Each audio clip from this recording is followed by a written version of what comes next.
Good evening, मैं हूं आपके साथ अभिषेक भट्टाचार्य। इस वक्त की सबसे बड़ी खबर आपको बता देते हैं। मध्य प्रदेश में हो रहे उपचुनाव को लेकर कांग्रेस ने अपने उम्मीदवारों की लिस्ट जारी कर दी।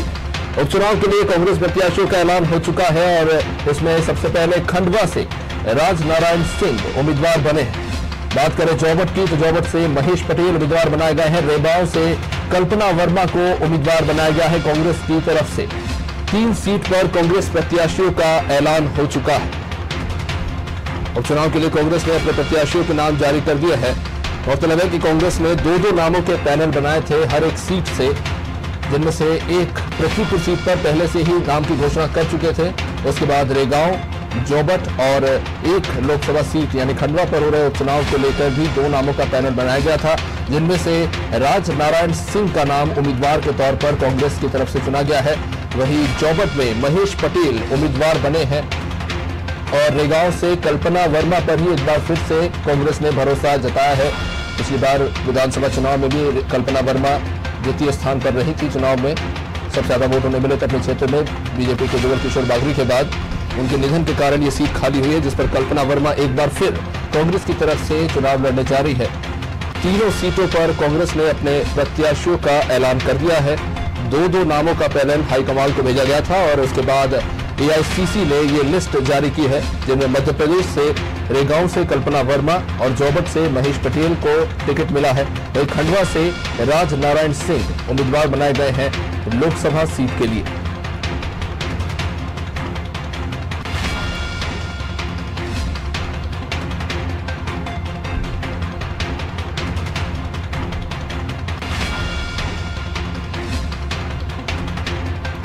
पृथ्वीपुर सीट को छोड़कर 3 नामों पर लंबे समय से मंथन चल रहा था और आखिरकार इन सीटों को लेकर नाम सामने आ चुके हैं। जोबट से महेश पटेल, रेगांव से कल्पना वर्मा, खंडवा से राज नारायण सिंह। इससे पहले खंडवा में राज नारायण सिंह से पहले अरुण यादव का काफी नाम चर्चाओं में था। पहले उनको बधाइयां भी दी जा रही थी और अचानक से कुछ ऐसा हुआ जिसके बाद अरुण यादव ने एक भावुक ट्वीट किया, जिसमें उन्होंने कुछ शायरी लिखी और कहीं ना कहीं उससे अप्रत्यक्ष तौर पर ही सही उन लोगों पर निशाना साधा, शायद जिस वजह से उन्हें टिकट नहीं मिला उसको लेकर। और अब राज नारायण सिंह उम्मीदवार बने हैं खंडवा से कांग्रेस के लिए।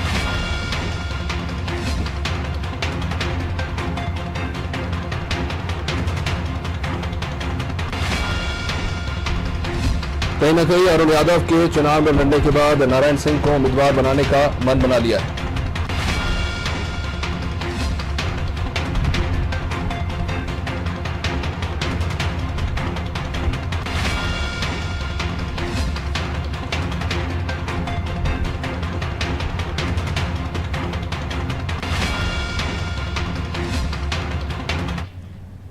चलिए, स्टूडियो से लाइव हमारे साथ हमारे ब्यूरो हेड ब्रजेश चौकसी जी जुड़े हुए हैं। इन तमाम नामों को लेकर उनके साथ चर्चा करेंगे। ब्रजेश जी, लंबे समय से इंतजार था और इतनी सारी जो अटकलें चल रही थी नामों को लेकर, आखिरकार ये लिस्ट सामने आ गई है। सबसे पहले कांग्रेस ने 2-2 नामों का पैनल भेजा था और ज्यादातर उन्हीं नामों का चयन हुआ है जिनको लेकर पहले से अटकलें चल रही थी कि यही चुने जाएंगे। नामों को किस तरह से देखते हैं आप? देखिए अभिषेक, इस बार कांग्रेस प्रत्याशी घोषित करने में बाजी मार ले गई।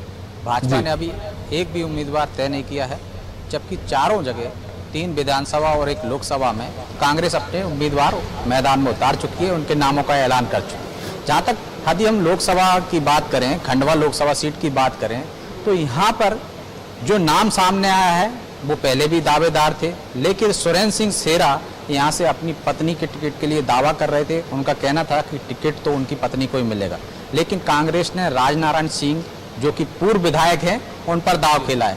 वैसे राज नारायण सिंह और अरुण यादव के बीच पहले से ही जो खटपट थी वो दोनों के बीच तालमेल नहीं बैठता था। यही कारण है कि अरुण यादव ने पहले भी उनकी शिकायत की थी और वो वापस कांग्रेस में जब आए थे तब भी उन्होंने कहा था कि मुझसे पूछकर राज नारायण सिंह को कांग्रेस में शामिल नहीं किया गया।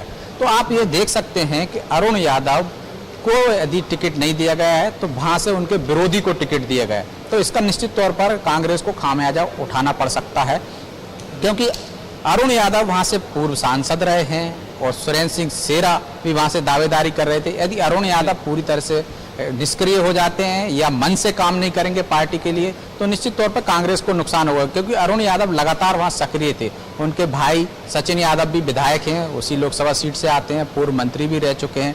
तो मुझे लगता है कि कांग्रेस यहाँ सर्वे के आधार पर टिकट देने की बात कर रही है, लेकिन अरुण यादव ने जब अपनी दावेदारी से हटे थे कि मैं अब चुनाव नहीं लड़ूंगा, पारिवारिक कारण बताए थे उन्होंने, निश्चित तौर पर वो पारिवारिक नहीं राजनीतिक कारण थे, और पार्टी ने एक तरह से साफ कर दिया था कि वो उनको टिकट नहीं देने वाले हैं। पहले भी कमलनाथ कह चुके थे कि अरुण यादव चुनाव लड़ना चाहते हैं, ऐसा उन्होंने नहीं कहा। आज दिग्विजय सिंह जी उस बात से पलट गए, उन्होंने कहा शुभकामनाएं उन्होंने सिर्फ इसलिए दी थी कि अरुण यादव बेहतर काम कर रहे थे, दौरे कर रहे थे, लेकिन टिकट के लिए नहीं दी थी। और आज अरुण यादव की दिग्विजय सिंह से मुलाकात भी हुई, तो अरुण यादव की नाराजगी भले ही सार्वजनिक रूप से सामने नहीं आई हो, लेकिन वो नाराज हैं, ऐसे उनके कार्यकलापों से भी पता चल रहा है। क्योंकि वो लगातार तैयारी कर रहे थे, 2 बार दिल्ली भी दौड़ लगाई, और बाद में जब दूसरी बार गए तो उन्होंने टिकट से लेने से इनकार कर दिया, चुनाव मैदान में उतरने से मना कर दिया।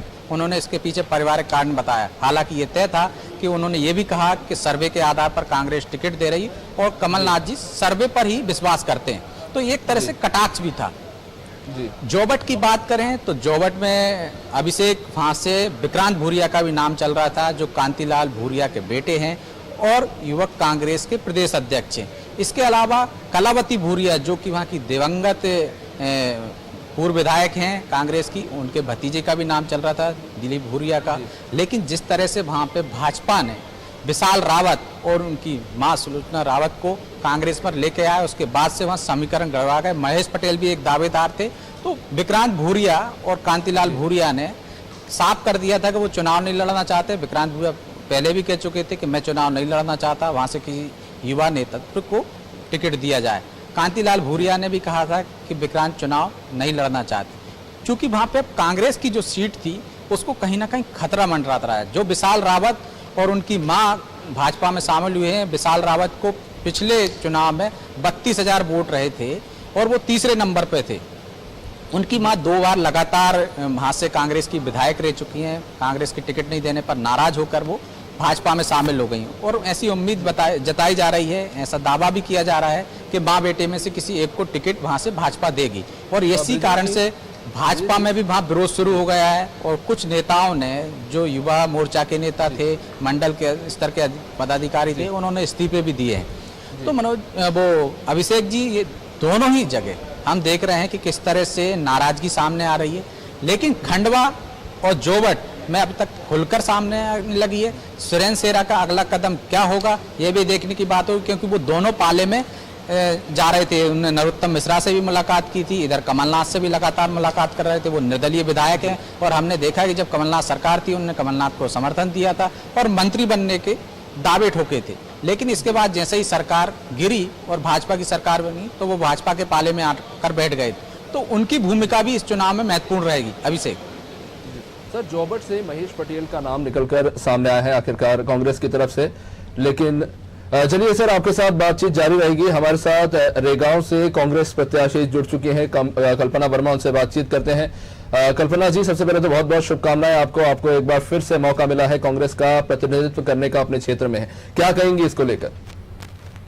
जी बहुत बहुत धन्यवाद भैया। और मैं इसके लिए अपने जो शीर्ष नेता हैं कांग्रेस पार्टी के, जो वरिष्ठ नेता हैं, मैं उन सभी के प्रति आभार व्यक्त करना चाहती हूँ कि उन्होंने मेरे ऊपर दोबारा से भरोसा जताया, और मैं उनको ये विश्वास दिलाना चाहती हूँ कि इस बार मैं चुनाव जीतकर ही आऊंगी।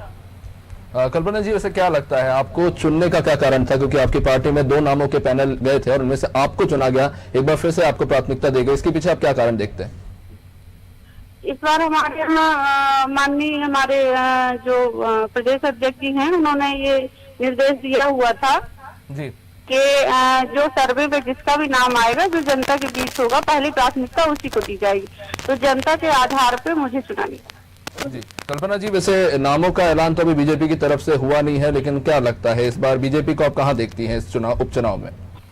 जी अब इसके बारे में मुझे आइडिया नहीं है, उनकी पार्टी में वो लोग बता सकते हैं, मैं इस बारे में कमेंट नहीं। चलिए, बहुत बहुत शुक्रिया आपका नादर टीवी के साथ जुड़ने के लिए। कल्पना वर्मा कांग्रेस प्रत्याशी रेगांव से, जो लिस्ट जारी हुई है उनमें कल्पना वर्मा ही उम्मीदवार हैं, कांग्रेस की तरफ से प्रतिनिधित्व करेंगी। हमारे साथ स्टूडियो से ब्रिजेश चौकसी जुड़े हुए हैं, उनसे बातचीत करते हैं। ब्रिजेश जी, हम जॉबट सीट पर बात कर रहे थे, महेश पटेल का नाम आया है निकलकर सामने, लेकिन अब से कुछ देर पहले, एक दिन पहले ही विशाल रावत का एक ऑडियो काफी चर्चा में आ गया था।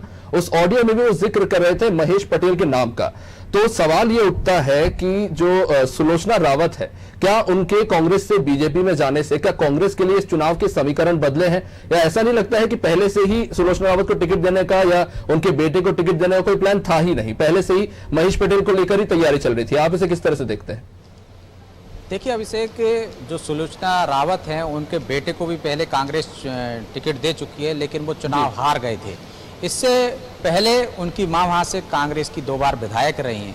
तो निश्चित तौर पर यदि जो सर्वे की बात हम कल्पना वर्मा जी को सुन रहे थे, उन्होंने कहा कि जो कमलनाथ जी ने सर्वे कराया था उसी आधार पर टिकट का चयन हुआ, और कांग्रेस बार बार दावा भी करती रही है कि हम सर्वे करा रहे हैं और सर्वे में जो जीतने वाला उम्मीदवार होगा, जो जीतने वाला नेता होगा, उसी को हम टिकट देंगे। यही वजह अरुण यादव के टिकट काटने में बताई गई और इसी वजह से कल्पना वर्मा को टिकट दिया गया। और महेश पटेल भी पहले से दौड़ में थे। जिन 2 नामों की आप बात कर रहे हैं पैनल में भेजे गए थे, उनमें महेश पटेल का भी नाम था। तो महेश पटेल पहले ही सर्वे में आए होंगे, इस कारण मुझे लगता है कि उनको टिकट दिया गया। और विशाल रावत और सुलोचना रावत इसलिए दौड़ से बाहर हो गए कि पहले उनको मौके दिए जा चुके हैं और दोनों हार चुके हैं, इस कारण उनको दिया नहीं। और भाजपा के पास वहां पे और मजबूत विकल्प ये था कि भाजपा की जो हार हुई है पिछले बार 2000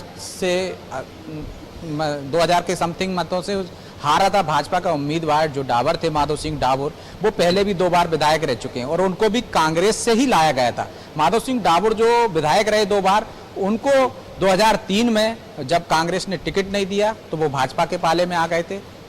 और उमा भारती की जो लहर थी भाजपा की मध्य प्रदेश में, उसमें वो विजयी रहे थे। इसके बाद वो फिर हारे और फिर दूसरी बार 2013 में भी जीते, 2008 में हार गए वो।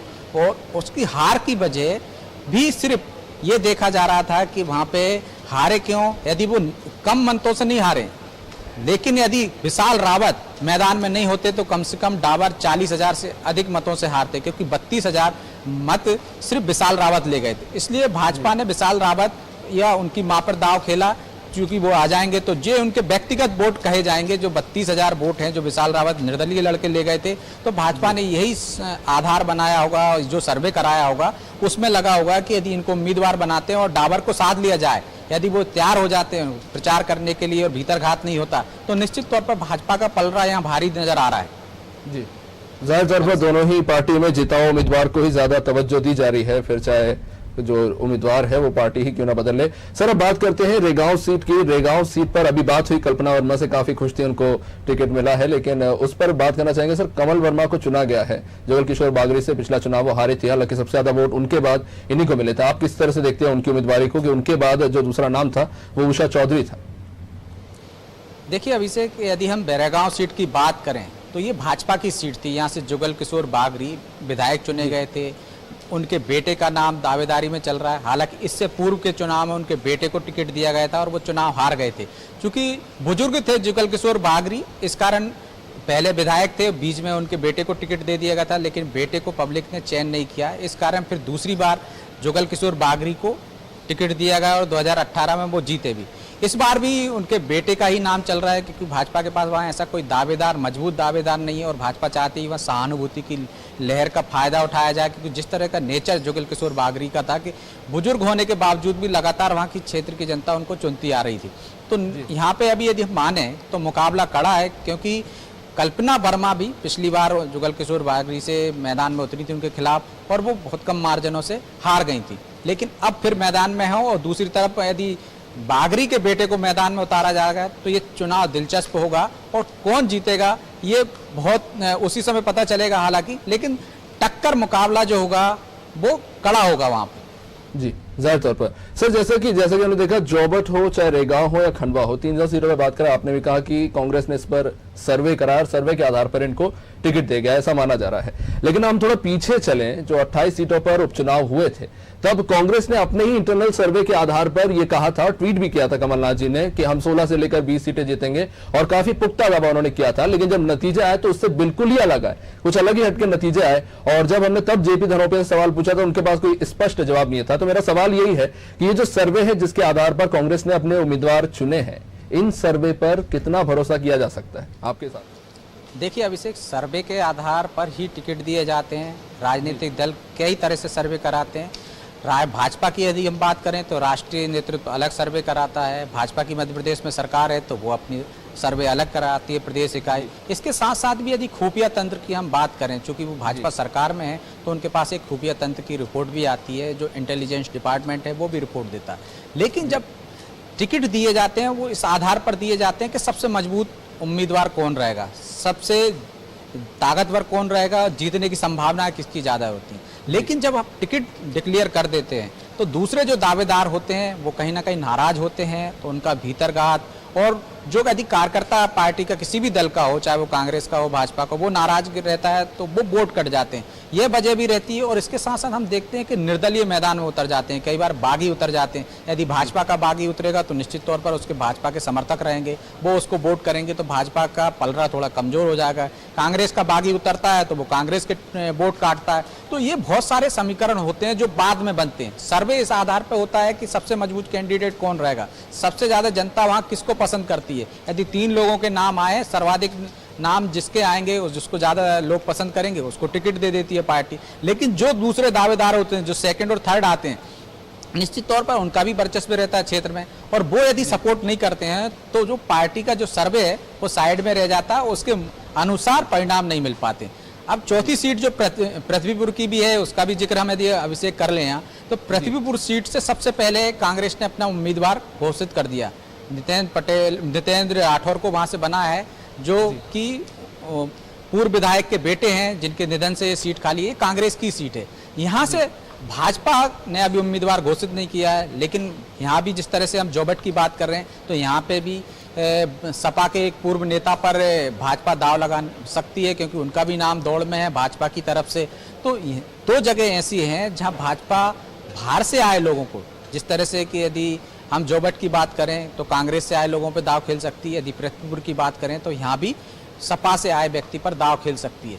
तो 2 सीटें जो कांग्रेस की थी उनको छीनने के लिए भाजपा कोई भी कसर छोड़ना नहीं चाहती है। अभिषेक सर, जैसा कि हम देख रहे हैं कि कैसे तो ऐसा होता है कि जो असेंबली इलेक्शंस होते हैं उसमें एक लहर होती है बड़े नेता की, जैसे शिवराज सिंह हो गए, कमलनाथ हो गए, सिंधिया हो गए।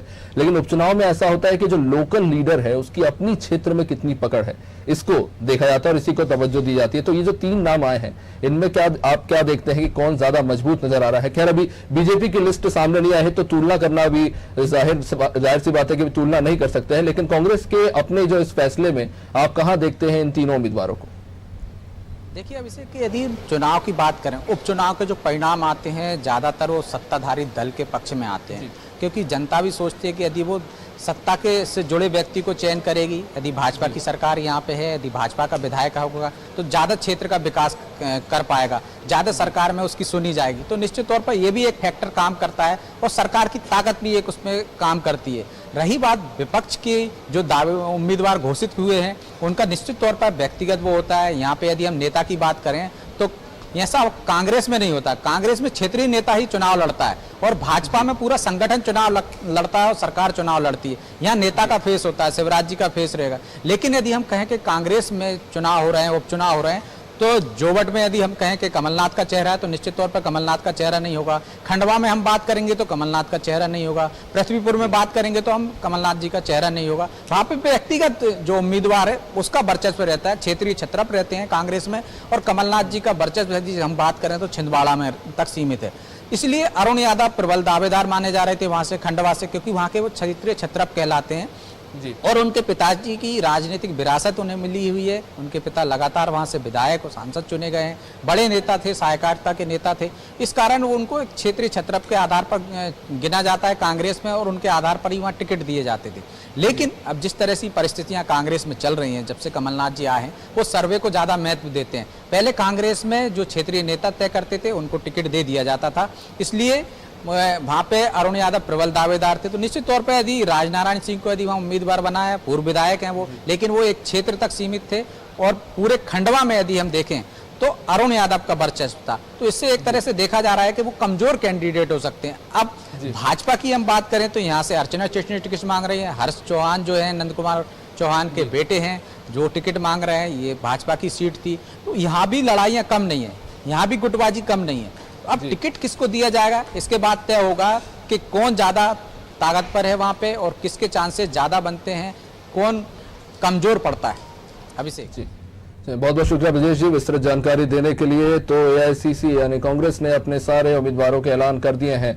इस चुनाव के लिए उपचुनाव में कांग्रेस की तरफ से ऐलान हो चुका है। अब इंतजार है कि बीजेपी किन उम्मीदवारों को मौका देती है अपनी तरफ से, और इसके बाद स्पष्ट हो पाएगा कि कौन उपचुनाव की इस रेस में आगे निकल पाता है।